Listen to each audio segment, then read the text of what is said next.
Hi everyone, it's Natalie here, in a different place than I normally am. I'm at my mom and dad's house. They are away on a cruise, so that combined with the need to, our basement flooded. So I needed to come and find a place where I could do our laundry that was not flooded. And, I've been keeping the dog, and the cat has a cat sitter. But I was also hoping to retrieve some mail, which I did. So it kind of worked out for me to be here today anyway, because I've got to be here to wash clothing anyway. Just to kind of acknowledge this has been a thing now for some time. It is not a sunburn. It is kind of a rash. I had it last year at about this time. I'm wondering how much of that is like fifth chakra related stuff, because I also notice like it's not as gravelly as it was. You can hear the gravel. There's some gravel in my voice. Yeah, things have been the way they've been. So anyway, it's nice to have something to look forward to, like a package to unbox. So interesting that Schiffer like wrapped it in this paper. There's nothing particularly special about the paper. I don't know if it was just like an attempt at not damaging the box, but already we can see that, the box is, I don't know which side's going to work better here. I think I'm right in the middle instead of like at an angle. Ta-da! Does that work? Yeah, that's usually kind of... There we go. This is usually about how I go or how I roll. Anyway, second edition, Marielle Tarot. So I think we all know and are familiar with the fact that like the box is shorter than the original. I don't have my originals boxes with me right now because they're at my house. But we'll get into this somehow. I think it might necessitate teeth. Oh, there are scissors here. So we're in luck. Okay.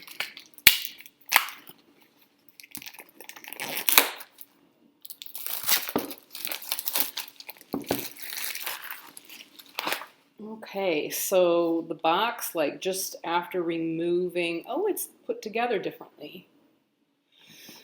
Interesting. So it's put together differently. It is has this magnetic closure on the box that the other one has as well, but it's like there's like a little tab and you pull the tab. This one does not have that. Okay, oh, I'm so excited. Oh, the book has a nice weight. The book has a very nice weight. I knew it was going to be color. The book is gorgeous. So I think, oh, I've got my book from the other edition. Hang on. Okay, so here's the book from the first edition. Second edition looks about, it's about the same size. Interesting, there's like a little color difference. I don't know if the camera's going to pick that up for us. There's a slight, like, not that that even matters. It's just something I noticed because I was holding them up together. So like the old book, this is the old one down here. The new book here, they're like, they're just a different shade of black. So yeah. I mean, thickness-wise, they seem about the same. If anything, I feel like my old one is a little thicker, but that could be just because I've been handling it a lot. I don't know. Difference in paper stock. Yeah, I think probably the older paper stock is a little bit thicker. But this is a much heavier, like glossier paper stock. Wow. Yeah, I'm going to be really curious. It's just gorgeous. I mean, I'm going to be very, very curious to see, like, I guess just like how or what changes she's made to the book and to the text, if anything. Not that I even remotely have the previous one. Judgment. Judgment was the other one that she changed. I was trying to think what the 4 cards were that she changed, and I could not remember Judgment. That's very, very different. Yeah, I don't know. I'm very curious. I've obviously been working heavily with the text now for some time because it's such an unusual, it's just a different approach to creating tarot.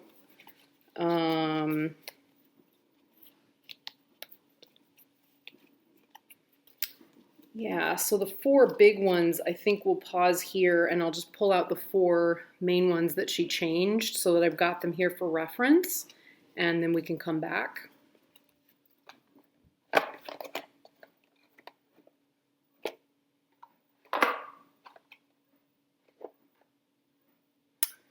So I'm back. Something immediately that stands out here, folks. So as soon as I took the book out, look at this mess. So that's what I've been greeted with. And, honest to God, I'm not a picky person. I know there are people in the tarot sphere that are admittedly very fussy about how their cards get to them, how they're stored, what the box is like. Schiffer, come on, you guys. This is completely unacceptable. You are a professional publishing house.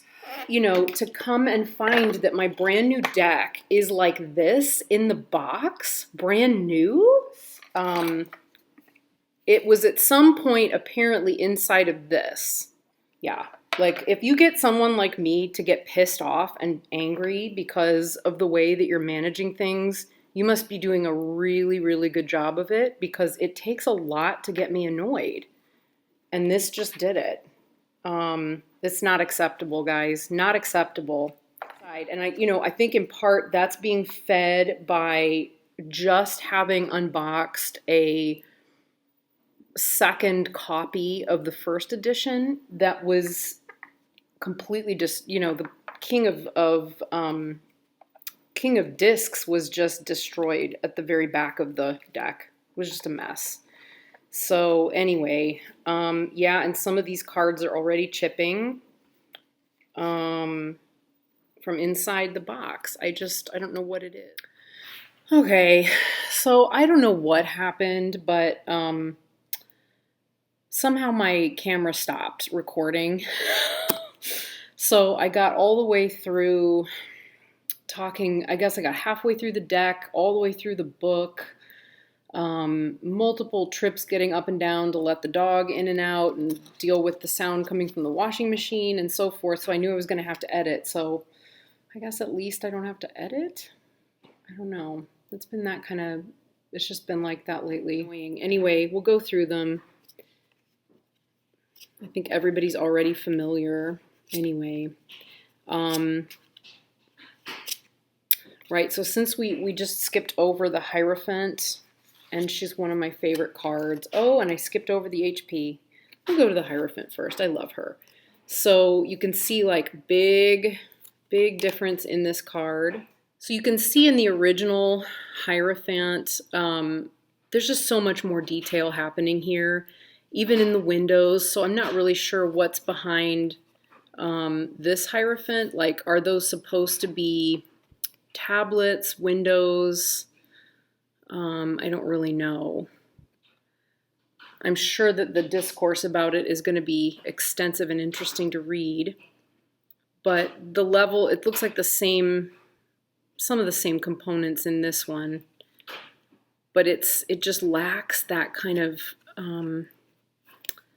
this clearly feels very channeled to me.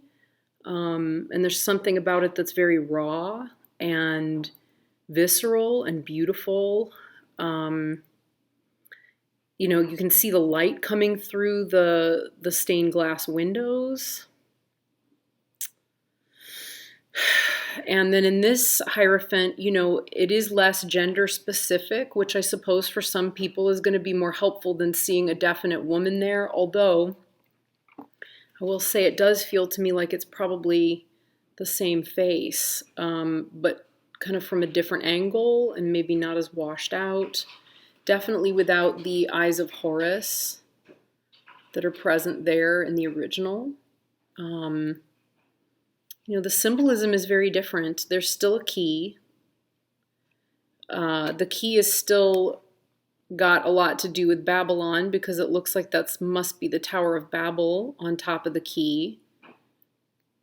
Symbol of the caduceus. It's still good. She's a brilliant artist and metaphysician. But this is striking and remarkable in a way that this one is not. I don't know if that makes sense. This one feels like it doesn't have that same kind of sense of having been like channeled and drawn in. It feels more like catering to people who really were not happy with the Hierophant and felt creeped out by, where did she go? Oh, right here. She blended in with the countertop. I don't know, just felt completely, just not the same. I understand why people don't like the original Hierophant. I happen to love her. I just really love her, and that Hierophant was a big draw for me of the entire deck. And in truth, a lot of these cards that she changed were. So the original High Priestess, very kind of watery, very otherworldly in so many respects, but in very literal respects. This High Priestess is coming up out of the Mariana Trench, and she might be pregnant, and she carries all the wisdom of the universe, right there in the center of her body and her belly, and she's fertile, and there's so much there, and it has a very earthy, very almost animalistic feel to it. This is awfully civilized by comparison. This is, it's still a freaking amazing High Priestess. I love that she doesn't have a face, that's been obfuscated. She's holding the holy fire. But this is a High Priestess that is sitting in a very large rotunda, where she's guarding the entrance to a room off of the rotunda. It's marble and infrastructure and civilization. It's guarding the secrets to those things. I get it. That's the original High Priestess, but here's where the critique comes in. This is Landscape of the Abyss. This is not about an abyss. This is carrying a lot of the esoteric baggage of earlier, previous decks, which she references, happily throughout the rest of the entire deck. And I'm curious. I've read some of her posts about this. I don't know that I necessarily agree that it was necessary to redraw her. She makes a good case for why she redrew the HP, but I don't know that it was necessary. This one is less easily knowable, and in a really visceral, immediate kind of way, which maybe was distressing for people. Where we like familiarity. But I think I wouldn't be good working with a publisher because I don't capitulate very easily. And maybe, I don't know. I say that sounds awful. She may have come to this from a place of who knows? I just don't know. I don't know. I can't possibly know her mind. I can't possibly know what she was thinking. I can speculate and offer that out. I just think that this deck is so reflective of her own personal, unique, really deep experience, that I'm really surprised that she felt the need to alter anything, honestly. 10 years to create a deck. I mean, that was not a deck that was created from, it didn't come out of nowhere. It came from a lot of depth. It came from a lot of personal experience and a lot of contemplation, and so here's the old Judgment card, and here's the new Judgment card. And I will say, having spent just a few, just a little bit of time with this, I really like it. I'm really amazed that I'm saying that I really, really like it. This one to me feels like just instinctive, just instinctual, feels to me like it was less a recommendation from the publisher about numbers, feedback from customers, etc., and more about her own evolution about what judgment is and what it means, because this one is very fiery. It's a little terrifying. It suggests that perhaps judgment is going to be real, that aspect of the journey is, perhaps more biblical, and less, I don't know. This one has some more softened aspects to it. It's not as terrifying or fierce. It's a little more balanced elementally, which I appreciate about it. There's definitely more water and air mixed in with this. Yeah, I mean, it's to me, this feels like there was a lot of contemplation put in that maybe had not been as much a part of the experience in this one. Yeah, I don't know. There's something about it that's more sophisticated and more channeled. Not that this one wasn't, just that, sometimes that happens with art.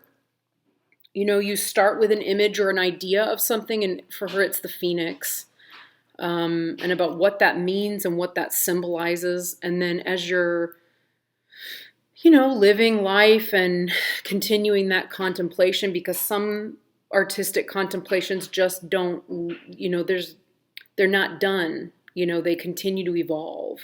And this one feels like it continued to evolve. Whereas like, the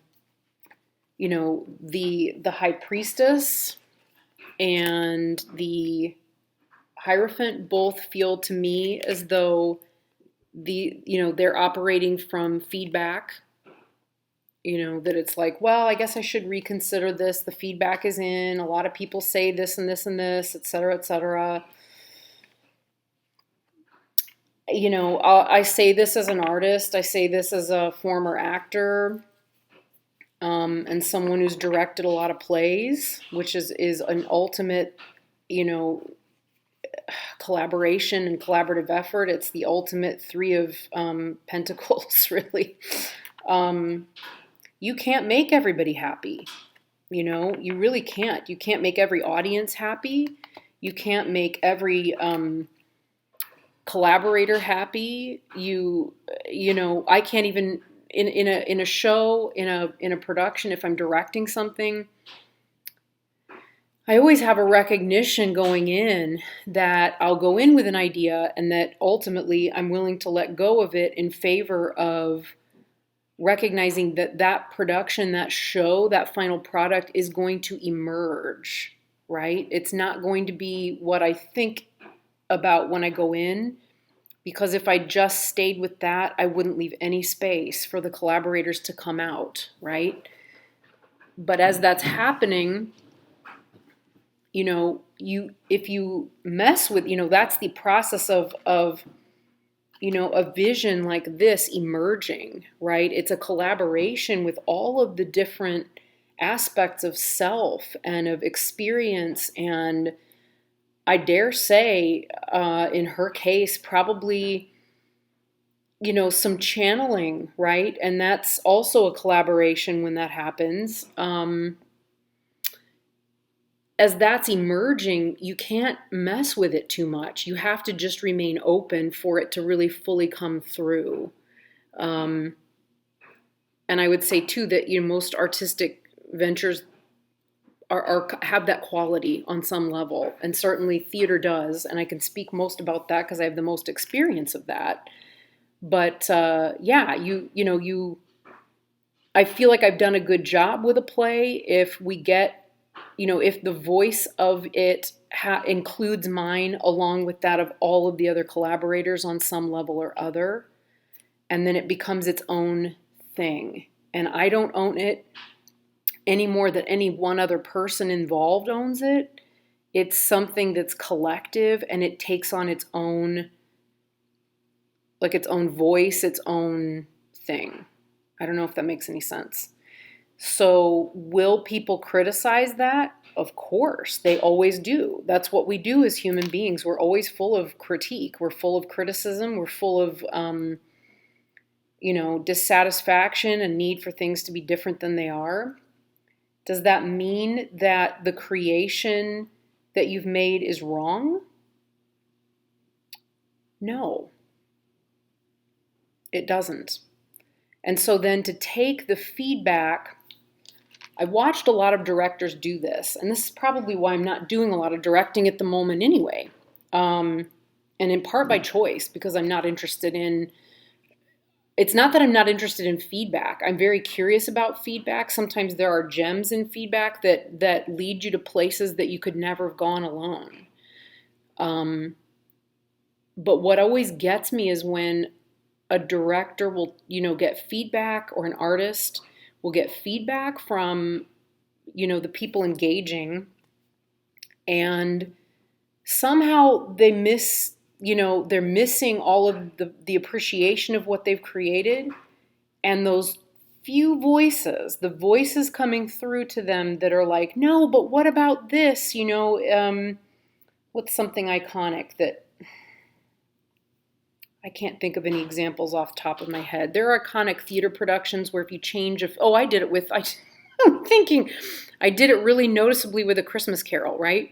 If you don't do things a certain way in The Christmas Carol, why will the audience, what will they think? Well, I directed a production of A Christmas Carol, and it went all over the map. And it went completely different places than what we've become familiar with because of my own experience. And of having, my own kind of Scrooge waking up kind of thing. It went a really different direction, and people either loved it and were like, oh my God, that totally captured the essence of what the story is about, or they walked away from it and were just disgusted. I mean, I had plenty of people who would get up and leave right in the middle. No joke. And thankfully in that case, and it was really that divided. People either loved it or they were just grossed out and pissed off and didn't want it. And of course, because it was me, it was a very dark Christmas Carol. It wasn't perfect. It wasn't, all sunshine and rainbows. It was human. And it was otherworldly, and it was terrifying. And so that when he does have that moment of awakening, he's been through something, and we went with him. So he went into the abyss, and death dropped him in it, and then it was just a big thing. Anyway, that's all just to say simply that I wonder if she was not working with a publisher and a publishing company, if she would have felt as compelled to change those cards. I can buy personally that she would have changed Judgment. Maybe she might have thought of changing the Three of Swords from this. But certainly the High Priestess and the Hierophant, I mean, this is called landscapes, it's landscapes of the abyss. If you've created a High Priestess that's coming out of that abyss in a really raw, organic way, I don't understand then how that translates, even though the imagery is reflected elsewhere in the deck and really referred back to in a way that makes total sense. The logic is incredible. I just don't understand. And to me, this feels like feedback. That's just me. Similarly, I'd said some really great things in the video that just erased itself. I don't hate it. I don't hate it, which is probably a good thing. There are many things here that I really like, but right now I actually desperately need a drink of water. So I'm going to get that and I'll be right back. Okay, so I'm back. I feel a little better after a drink of water. Oh. So here we have the original Three of Swords, which I really loved and love. And it's why I really felt like I needed a couple of different copies of the deck, the original. This Three of Swords it has a lot more space in it, and I'm gonna tell you why I feel that way. So this little bird has been given, three swords have been launched at it or given to it or however it goes, but it's precarious, right? If he wants to stay aloft and not crash to the earth and impale himself on one of those swords, he's got to be very, very, very mindful all the way down. Every ounce of his being, it will require all of it to become integrated and pulled together and concentrated in such a way that he's not wounded as he drops. Anyone knows that if you're flying through the air happily and nothing is, there's nothing in your way, life is good, and suddenly three swords are launched at you and you've had the amazing good fortune to be able to grab them in midair and accept them rather than trying to fight them, right? Because the fight is often what